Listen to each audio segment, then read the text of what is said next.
And hello, meron pala akong gustong i-share sa inyo after 1 month ko siya na-take. And eto siya. Ayan. Meron na ako naging review nito noon. Medyo natagalan dahil nga, ayan, ngayon ko lang siya nabibigyan ng review. And eto siya. And wow, happy siya. Ayan. Nabili ko to ng 400 plus ata o 300 plus. Kasi ang pinaka-ano nito ay 450 ata. Hindi ko na natandaan, pero sa TikTok ko siya nabili. Ayan. Eh, may mga ibang kasama to na mga product. Eh, meron siyang iba rin na ganito. Eh, meron din siyang iba. Ayun. Basta, tingnan nyo, i-search nyo na lang. Wow, wow, wow, happy. At lalabas yun. Ayan. Ito yung isa sa nakita ko. FDA approved ba? Yes, FDA approved to. Nakita ko rin siya. Yan, check nyo sa FDA portal. Ayan. And, ayan. Ito yung tsura niya. Bottle siya. Ayan. Ayan. I mean, plastic bottle. Di siya babasagin. And, nakalagay dyan ay hydrolyzed collagen. And, meron akong ilan nakitang review nito. Hindi naman marami. And, gusto ko lang siyang i-try. Dahil nga, ayun, gusto ko lang kasi uminom ng collagen dahil nga 30 plus na ako. Mga 30, magta-30 plus. Ayun. And syempre, ang collagen sa ating katawan nababawasan habang tumatanda tayo. Pa 40 plus, nandiyan yung mga wrinkles, fine lines sa ating mukha. Nagbabago yun. Nagkukulubot na yung skin natin. And kailangan mo agapan yun kung gusto mong agapan, diba? Kung gusto mo laging glowing ka, gusto mo lagi kang napapansin. Ayan. Kung gusto mo lagi kang maganda, ayan, diba? And syempre, yung iba naman, sabihin nila, ba't ka pa gumagamit? Nakarami mo. Gusto ko ganun lang kasi yung, maging okay yung skin ko. Gusto ko pala yung maging bata. Ayan, yung itsura mo kahit na matanda ka na, kahit na marami kang iniisip, hindi mo mapababayaan yung sarili mo, diba? And ayun, hydrolyzed collagen and with vitamin C siya. 60 tablets siya. Tablet siya, hindi siya capsule. Ayan. Paano siya inumin? Andyan. Isang araw lang, sa isang araw mo lang siya pwedeng inumin. And nakalagay naman siya dyan. And for adult use only siya. Hindi siya pwede sa bata. And for pregnant or lactating, magtanong muna sa doktor bago mo na mag-take ng ganito. Wag ba basta-basta mag-take, lalo na sa mga preggy. Ayan. And mas okay naman kasi nagtatanong muna sa doktor. Ayan, bawal siya sa bata. Siguro kung 20, mag-30, 20 plus ka, pwede siguro itong mag-take. Ayan.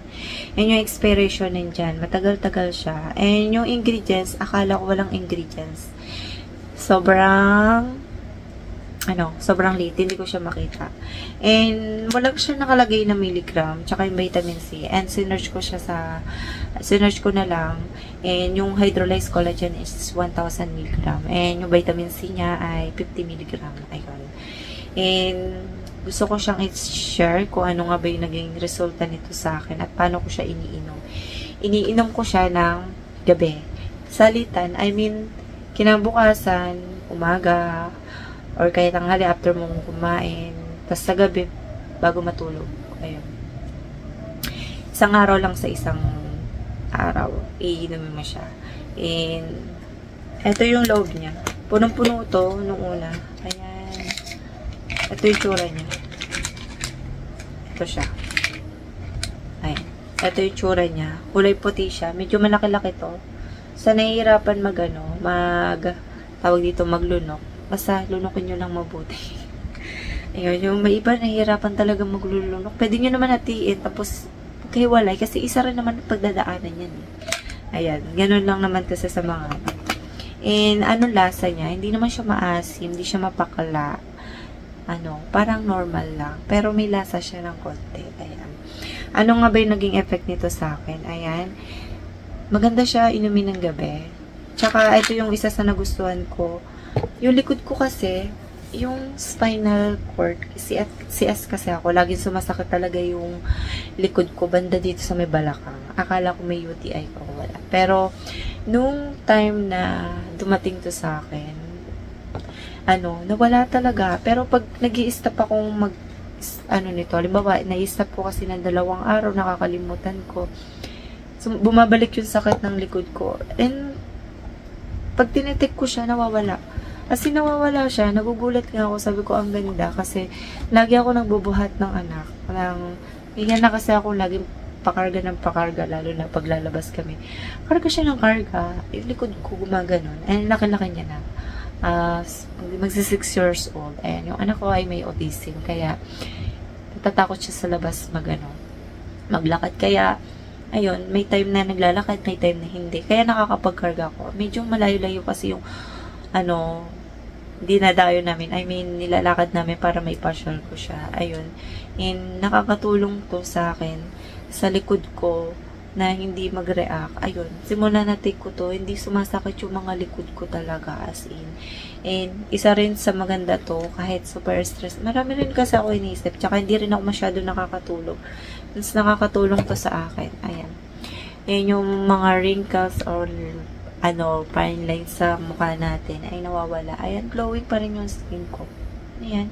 Wala akong iba nang tiniti kasi ito ay sinasabay ko lang sa gabi. Ayan. And, ayan, more collagen pa rin. Ayan. Kasi mas okay kasi nag-collagen ka. Magta-35 na ako. Ayan. Magta-35 na ako. Ayan. Kaya pwede akong uminom ng mga ganito. Kahit anong tablet. Ayan. And pagdating naman sa nail, tsaka sa mga matibay naman siya. Madali lang humaba yung mga daliri ko, ganyan. Ay, mga kuko ko. Pagdating naman sa hair, ayan, medyo, sabunot lang ako dahil nga, sinasabunutan niya. Pero, shiny pa. Hindi pagka-dry, pero, ayan. Kung hindi ako uminom ng collagen, sa totoo lang, super dry ng skin ko. Napansin ko yun kasi minsan nag-rest din ako kasi mas okay din kasi pinararest mo yung pag-inom ng kahit anong glutathione yan or kaya collagen. Nagre-rest din ako kasi iniisip ko rin yung aking yung aking nasa loob ng katawan. Lalo na liver, ayun. Kahit sabi nila na safe, mas okay pa rin na gano'n. Para yung mga ganito ay mag-inom muna ng maraming tubig. Ayan. Tsaka isara nyo mabuti. Huwag nyo dilalagay sa rep to yung mga ganito. Kasi, ayan. Mas okay kasi hindi siya nakalagay sa rep. Mas okay nakalagay sa drawer. Yung hindi naiinita. Tsaka saradong-sarado. Huwag, limbawa, pinabayaan yung ganyan. Tapos sobrang dami ng hangin pumapasok. Magkakaroon ng reaction. Depende kasi yan. And ito yung isa sa mga nakita ko sa LT4 dahil high risk kasi siya. Ayan, mas okay kasi na nakasara mabuti at safe siya, hindi nakarawan mas ganun. And ayun lang yung masasabi ko. Maganda siya. Ayun yung effect niya sa akin. Depende naman kasi sa katawan natin kung ano yung magiging effect, diba? And ayun lang yung masasabi ko. And see you next time. Bye!